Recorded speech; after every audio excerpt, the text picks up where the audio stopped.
Amazon কিংবা ফ্লিপকার্টে আপনি জিনিস কেনেন তো, তাহলে এবার থেকে একটু সতর্ক হয়ে জিনিস কিনবেন। কারণ যখন ইলেকট্রনিক্স কোনো জিনিস আমরা কিনি, যেমন ধরুন মোবাইল ফোন, যেমন ল্যাপটপ, চার্জার, হেডফোন বিভিন্ন রকম হতে পারে, সেখানে আগে ফল্ট বেরোলে কিংবা ডিফেক্টিভ হলে সেটা আমরা সেই অ্যাপের ভেতরে ঢুকে সেটাকে রিটার্ন বা রিপ্লেস করতে পারতাম। কিন্তু এবার থেকে তাদের নতুন পলিসিতে আমরা রিটার্ন এবং রিপ্লেস করতে পারবোই না।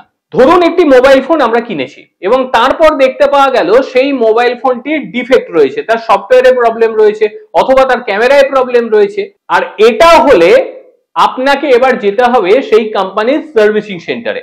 এই অ্যাপগুলোর মাধ্যমে সেগুলি আর আপনি রিটার্ন বা রিপ্লেস করতে পারবেন না। আর এতে কিন্তু বড় সমস্যা হতে চলেছে গ্রাহকদের, কারণ অনেক গ্রাহক রয়েছে যারা গ্রাম অঞ্চলে বাস করে, সেখানে সার্ভিসিং সেন্টার যেতে গেলে তাদেরকে হয়তো 100 কিলোমিটার বা 50 কিলোমিটার দূরে গিয়ে সার্ভিসিং সেন্টারে যেতে হয়। তাদের ক্ষেত্রে এটা একটা বড় ধরনের সমস্যা। প্রায় প্রত্যেকটি বড় বড় ব্র্যান্ডের ক্ষেত্রেই যেটা লক্ষ্য করা যাচ্ছে, সার্ভিসিং সেন্টার রিপ্লেসমেন্ট কথাটা লেখা আছে। সুতরাং যখন আপনারা মোবাইল ফোন কিংবা ল্যাপটপ কিংবা চার্জার আপনারা অর্ডার দিচ্ছেন, দেখে নিন সেখানে রিপ্লেসমেন্ট কিংবা রিটার্ন অপশনটি ঠিক কি রয়েছে। গুরুত্বপূর্ণ ভিডিও, অনেকের কাজে দেবে, অবশ্যই শেয়ার করবেন।